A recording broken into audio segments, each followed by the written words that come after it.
सुप्रभात प्यारे बच्चों, आपको शारदीय नवरात्र की हार्दिक शुभकामनाएं। माता सिंहवाहिनी आपके जीवन में सुख समृद्धि को भर दे, आपकी हर मनोकामना पूर्ण करे। इन्हीं मंगल कामनाओं के साथ आज हम अपना पहला लेसन शुरू करेंगे। क्लास 9 का पहला पाठ है साखी, जिसके रचयिता हैं कबीरदास जी। थोड़ा सा पहले कबीरदास जी के बारे में जान लेते हैं कि कौन थे। कबीरदास जी भक्ति काल के निर्गुण काव्य धारा के ज्ञान मार्गी शाखा के कवि थे। बाबू, सगुण और निर्गुण दो धाराएं चली ना भक्ति काल में, तो निर्गुण ब्रह्म के उपासक थे ये। इनके पिता माता के बारे में बहुत मतभेद है, लेकिन ऐसा कहा जाता है कि इनका जन्म विधवा ब्राह्मणी के गर्भ से हुआ था। उन्होंने लोकलाज के डर से इनको लहरतारा तालाब के पास छोड़ दिया, जहां से नीरू नीमा नाम के जुलाहा दंपत्ति ने इनका पालन पोषण किया और इनका नाम कबीर रखा। कबीर का शाब्दिक अर्थ होता है महान, है ना। उसके बाद इनकी भेंट स्वामी रामानंद जी से हुई, जो इनके गुरु हुए। उनसे इन्होंने दीक्षा ली और आगे ऐसे तमाम इन्होंने रचनाएं लिखी।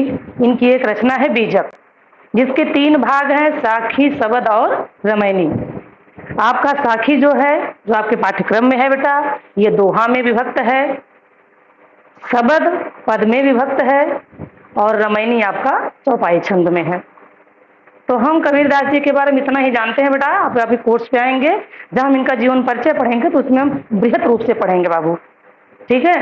इनकी भाषा सदुक्कड़ी पंचमेल खिचड़ी थी, क्योंकि इनकी रचनाओं में अनेक भाषाओं के शब्द मिलते हैं, राजस्थानी, पंजाबी, हरियाणवी, भोजपुरी, खड़ी हिंदी बोली, इसलिए इनकी भाषा को पंचमेल खिचड़ी कहा गया है। ऐसे खिचड़ी में दाल, चावल, नमक, हल्दी सब कुछ होता है एक साथ, वैसे इनकी भाषा भी थी, ठीक है। हम अपने कोर्स पे आते हैं बेटा, आप लोग ध्यान दीजिएगा। उम्मीद करती हूँ कि आपको समझ में आएगा बाबू, ठीक।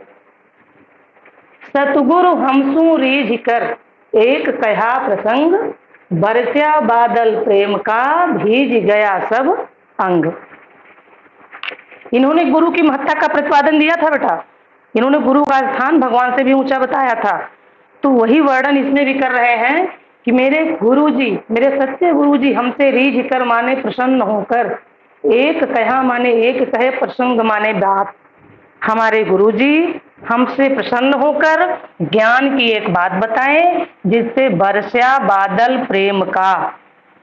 ध्यान देना, इसमें रूपक अलंकार है, प्रेम का कोई बादल नहीं होता है, लेकिन यहाँ प्रेम को बादल का रूप दिया गया है, रूपक अलंकार है बेटा। बरस्या बादल प्रेम का, उस ज्ञान से प्रेम के बादल की बरसात हुई और जिसमें मेरा संपूर्ण अंग सराबोर हो गया, मैं भीग गया, अर्थात मैं गुरु के रंग में, उनके ज्ञान के रंग में रंग गया। पुनः देखिए, मेरे सत्य गुरु जी हमसे खुश होकर के हमें एक ज्ञान की बात बताए, जिसके बाद मेरे मन में ईश्वर के प्रति, मेरे गुरु के प्रति प्रेम जागृत हुआ। उस प्रेम के बादल की बरसात हुई, जिसमें मेरा प्रत्येक अंग भीग गया, मैं उसमें सराबोर हो गया, मैं अपने गुरु के रंग में रंग गया। इसका आप थोड़ा सा इसकी व्याकरणात्मक टिप्पणी देख लीजिए। दोहा छंद है बेटा, मैंने पहले ही बताया था, पूरा साखी दोहा छंद में विभक्त है। दोहा छंद है, भाषा इनकी पंचमेल खिचड़ी और सदुक्कड़ी है, इसमें रूपक अलंकार है, ठीक, और गुरु की महत्ता का प्रतिपादन किया गया है। हम अगला देखते हैं। इसके सामने पद में हम लिख सकते हैं कि गुरु गोविंद दो खड़े काके लागू पाए, बलिहारी गुरु आपने गोविंदियो बताए, क्योंकि सामने पद माने मिलती जुलती कविता, वो भी गुरु से ही मिलता है, भी गुरु से ही मिल रहा है। हम अगला दोहा देखेंगे बेटा। राम नाम के पट तरे देवय को कछुनाय, क्या लय गुरु संतोष ये हौस रही मन माय।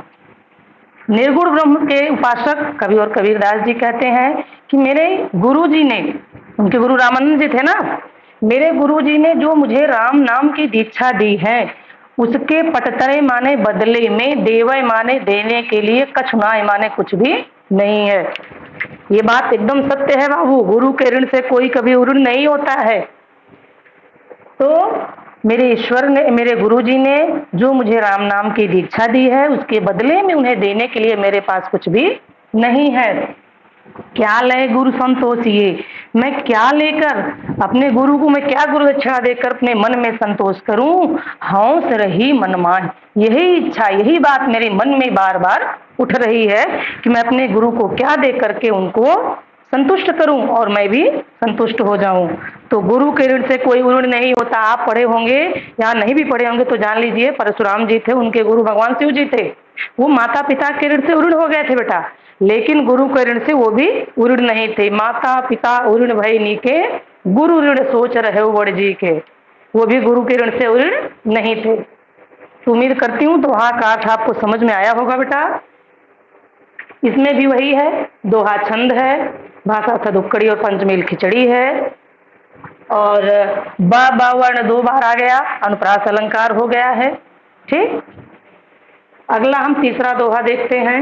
ज्ञान प्रकाश्या गुरु मिल्या, सो जिन बीसर जाय, जब गोविंद कृपा करी तब गुरु मिलिया आए।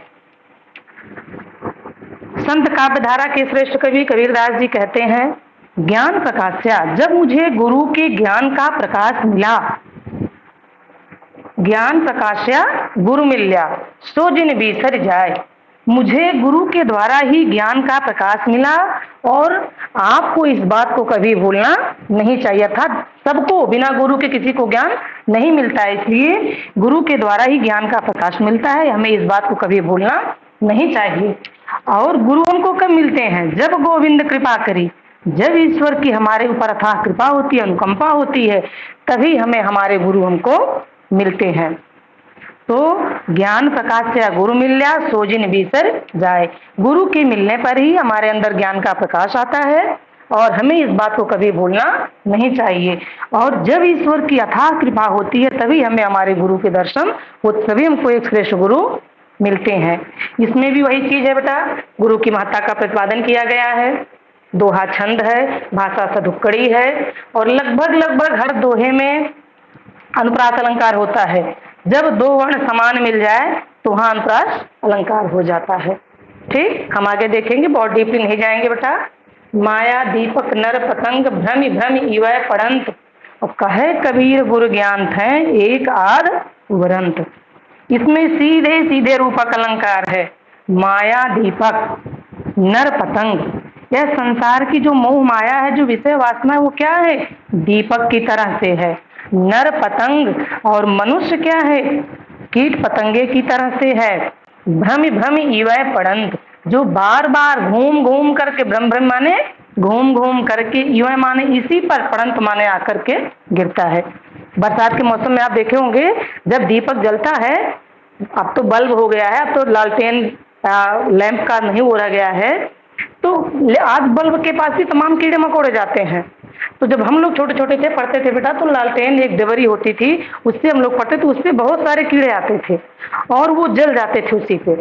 तो उसी का वर्णन इसमें किया गया है कि यह संसार की जो मोह माया है, वो दीपक की तरह है, और मनुष्य कीट पतंगे की तरह से है, जो बार बार उसी पर आकर के गिरते हैं और जल जाते हैं।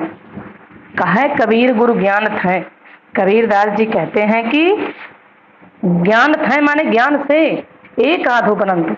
इस संसार में कोई बिरला ही मनुष्य होगा, एक आधे ही होंगे जो इस मोह माया के बंधन से बच पाते हैं। कैसे बचते हैं? गुरु ज्ञान थे, जिनके पास गुरु का ज्ञान होता है, वही कोई एक आध बिरला ही मनुष्य इस मोह माया के पास से बच पाते हैं। तो माया दीपक नर पतंग, इस संसार की मोह माया दीपक की तरह से है, उसमें रहने वाले लोग मनुष्य कीट पतंगे की तरह से हैं, जो बार बार घूमकर इसी मोह माया के बंधन में पड़े रहते हैं।